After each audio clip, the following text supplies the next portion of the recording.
Réforme de la formation professionnelle 2019. Choisir son avenir professionnel. La formation professionnelle évolue. En 2019, la loi pour choisir son avenir professionnel entre progressivement en application avec d'importants changements pour vous. Son ambition ? Transformer le paysage de la formation professionnelle et simplifier le système et les dispositifs au bénéfice des entreprises, des salariés, notamment des jeunes via l'apprentissage, et des demandeurs d'emploi. Le FAFIEC, votre OPCO. Les organismes paritaires collecteurs agréés, les OPCA, dont le FAFIEC, se transforment en 2 temps.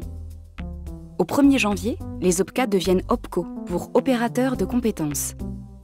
Jusqu'au 30 mars, le FAFIEC est votre opérateur de compétences dans le périmètre de branche qui est actuellement le sien. Au 1er avril au plus tard, l'OPCO qui accueillera votre branche sera agréé par l'État.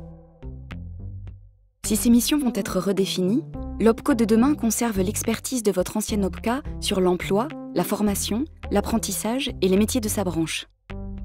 Votre OPCO reste présent pour toutes les entreprises de sa branche, quelle que soit leur taille. Avec un accompagnement et un financement spécifiques, les entreprises de moins de 50 salariés, cible majeure de la réforme, bénéficient d'un accompagnement approprié. Votre OPCO continue à accompagner les entreprises de plus de 50 salariés grâce notamment à un versement volontaire qui permettra d'accéder à une offre de services dédiée. La présence de votre OPCO sur l'ensemble du territoire, y compris les départements et régions d'outre-mer, est renforcée. La collecte des contributions. En 2019, votre OPCO assure 2 collectes. La première est réalisée comme chaque année avant le 1er mars par le FAFIEC. L'assiette des contributions correspond toujours à la masse salariale 2018. La collecte suivante aura lieu avant le 15 septembre 2019. Elle concernera uniquement la contribution formation professionnelle et les entreprises de plus de 11 salariés. La somme versée constituera un acompte. Son solde sera acquitté avant le 1er mars 2020. Les entreprises de moins de 11 salariés paieront leur contribution, comme tous les ans, avant le 1er mars 2020. Jusqu'au 1er janvier 2021, votre OPCO continuera à collecter vos contributions formation professionnelle et apprentissage. Passé cette date, l'URSSAF prendra le relais. L'alternance.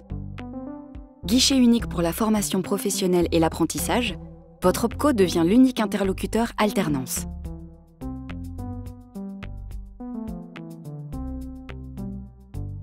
Le contrat d'apprentissage.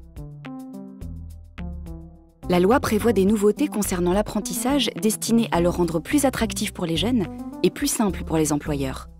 L'âge maximal de l'apprenti est ainsi relevé de 26 à 29 ans révolus dans toutes les régions. La rémunération de l'apprenti est revalorisée de 30 € net en moyenne en fonction de son âge.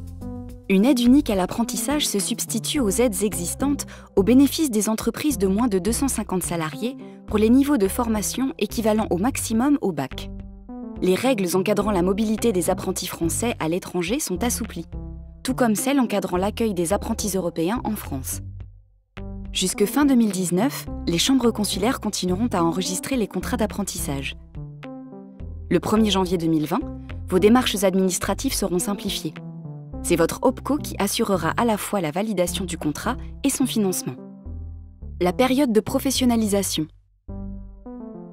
La période de professionnalisation disparaît au 31 décembre 2018. Elle est remplacée par la reconversion ou promotion par alternance. La Pro A permet de changer de métier ou de bénéficier d'une promotion professionnelle ou sociale. Elle est accessible aux salariés ayant un niveau inférieur à la licence. Pour toute Pro A, un avenant au contrat de travail sera signé qui précisera sa durée et son objet. Il devra être transmis à votre OPCO pour être pris en charge financièrement. Le CPF.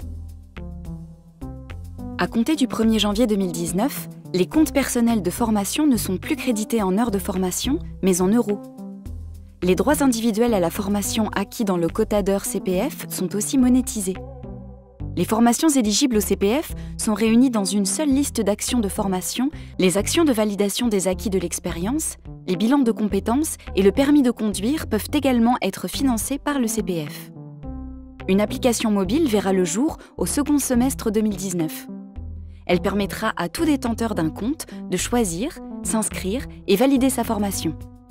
Son paiement sera assuré par la Caisse des dépôts et consignations. Le projet de transition professionnelle. Le congé individuel de formation est remplacé par le projet de transition professionnelle. Il permet de financer le projet de reconversion et mobilise notamment le CPF du demandeur. Les FONGECIF sont vos interlocuteurs sur les demandes de projets de transition professionnelle jusqu'au 31 décembre 2019. Après, votre projet devra être soumis à une nouvelle instance, la Commission paritaire interprofessionnelle régionale, qui appréciera sa pertinence, validera le projet et le financera. Pour suivre l'actualité de la réforme au jour le jour, rendez-vous sur notre site internet, assistez à nos réunions d'information collective organisées dans toute la France, contactez nos équipes.